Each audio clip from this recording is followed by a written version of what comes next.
If you're like me and you live in a city, then it can be quite difficult to plan a trip to go snowboarding. You've got to save up to buy flights, rent the equipment and lift passes, and that doesn't even include accommodation and food. And so the total cost to go snowboarding can add up very quickly. And yet anyone who knows how much fun it is to go snowboarding and skiing will say that it's worth every penny. And sure, if you know how to ski or snowboard already, then it's obviously worth it because you can have so much fun practicing the things you already know and learning new tricks as well. But what if you're a total beginner? I mean, who wants to spend all of this money to stay on a green run for a whole holiday on the floor because snowboarding is actually quite difficult to learn? Well, I'm here to tell you that it doesn't have to be like this, and that you can practice snowboarding before ever going on your snowboarding trip, so that when you hit the piste for the first time, you won't have to go through the grueling process of learning from the complete beginning, and how this simple trick is going to change snowboarding forever.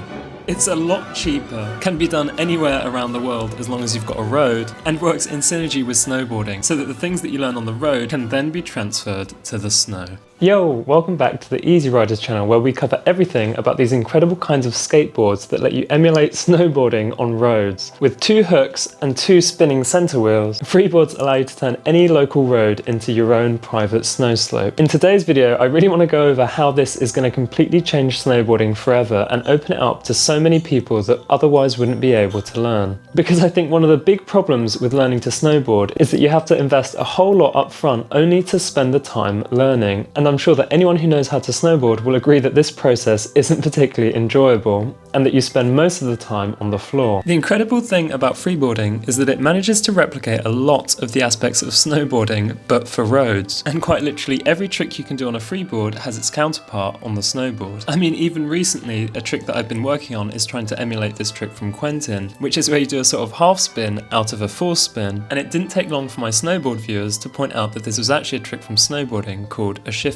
You'll often see snowboarders practicing this on ramps, but before this, when they're learning it, you'll see them doing it on flat. It's just another reminder of how learning to freeboard really does teach you aspects of snowboarding, even if you haven't been to the slopes yet. The way I've been practicing this trick is to do it on straight first without the spin. The trick is to try and get your board to spin anywhere from 90 to 180 degrees while looking in the same direction. Your weight will stay on your toe side edge, and it's really useful to use the momentum in your arms to spin back into position. And as with trying any new freeboard trick, do not be surprised if you fall over or catch the edge. I wouldn't advise doing it at very high speeds when you're first learning it, but a little speed goes a very long way, because otherwise you'll probably carve away all your speed before you can even try the trick. Another aspect that's very nice about this trick is it really does remind you that freeboarding is about peppering in tricks here and there in order to make a line that looks as good as possible, and that when you're doing a run on the freeboard, you're not necessarily thinking about what you're about to do. You tend to drill these things in your own time, and when you're on the board, it seems to kind of do it itself. And naturally, we reach another benefit of freeboarding for those of us in the rat race, and that is that you can drill a lot of the tricks that you want to learn on a snowboard solely by practicing with the freeboard. For example, you might want to learn how to center base on a snowboard. Well, this is actually very similar to center wheeling on a freeboard, and I would not blame you if you didn't want to spend the time on your snowboard trip drilling how to center base, because why would you? You're there to have as much fun as possible, and that's probably not going to happen by drilling center basing. So what's the alternative? Well, you buy a freeboard and you drill it after work instead. It requires no planning and no lift pass, and you can do it for as long or as short a period as you like. The same holds for something like riding in switch. Why would you want to spend all your time on holiday riding in switch if you only get to go for a week or 2 a year? But you could learn to ride switch on a freeboard, and then you'd already know how to do it when you go on your trip snowboarding. That's a much nicer way to spend your time on holiday. The point is, freeboarding does not replace snowboarding, but it adds so much to it. It allows those of us that don't live near the mountains to practice in the off season, and as my regular viewers have heard many times before, it is incredibly cheap, with second-hand boards going under $100 and brand new boards going for the price of about a week's of lift passes. And with all of the worldwide events, it's not just a lift pass for your local spot, but a ticket to shred around the world as well, with an incredible community of riders. So now you know how freeboarding helps your snowboard riding. Is there any sense in which snowboarding helps your freeboard riding? Well, if you learnt to freeboard before going snowboarding, you'll probably find that after your first trip snowboarding, you'll get back on the freeboard and it will be changed completely. quickly. It's actually the exact same thing that happens when you go on a freeboard trip, because you end up riding so much of the time during these trips, either because you're getting lifts back up in the car or you're using a ski lift to get back up to the top of the mountain. You would have had so much more time to practice as you go down these hills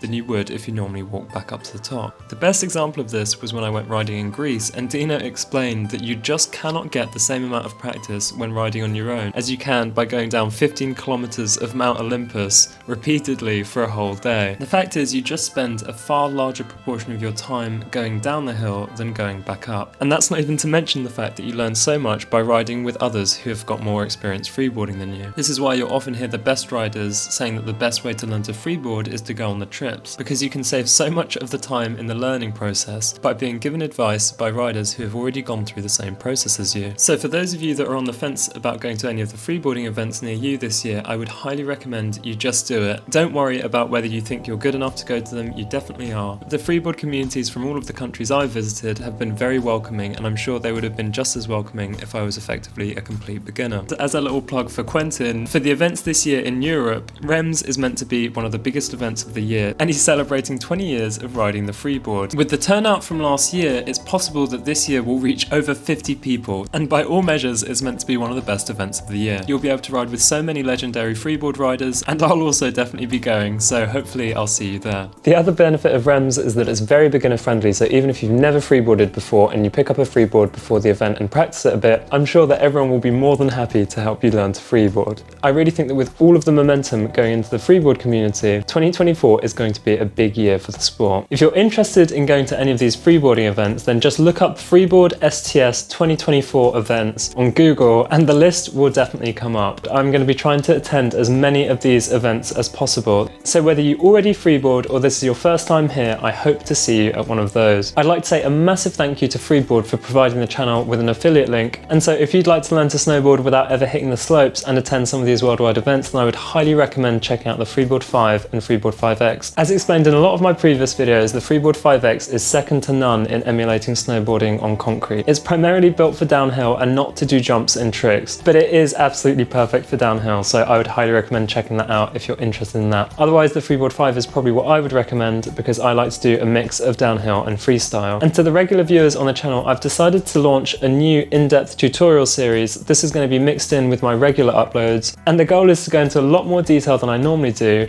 on more advanced freeboard tricks. The objective of the channel has always been to make freeboarding accessible, and so I'm hoping that this series can demystify all of those freeboard tricks that used to completely bend my mind, so that you can get to Rookie of the Year level much faster than I did, and hopefully bring the trophy back yourself. For those of you that might not know, Freeboard arrange these Freeboard Rider Awards every year, and one of the prizes is the Freeboard Rookie Award, which is given to the best rider with less than 3 years on the board. And with the freeboard season starting, I would highly recommend to get practicing, or just sit back and watch the submissions. If you're new to the channel but find the idea of freeboarding interesting, then I would highly recommend sticking around. I've got videos that demonstrate that freeboarding teaches you to snowboard without hitting the slopes. On my first 4-day trip snowboarding, we've also got a go down a black slope in 24 hours on a snowboard with no prior experience, all thanks to the freeboard. Either way, thank you very much for watching. I hope you enjoyed the video and have a good one.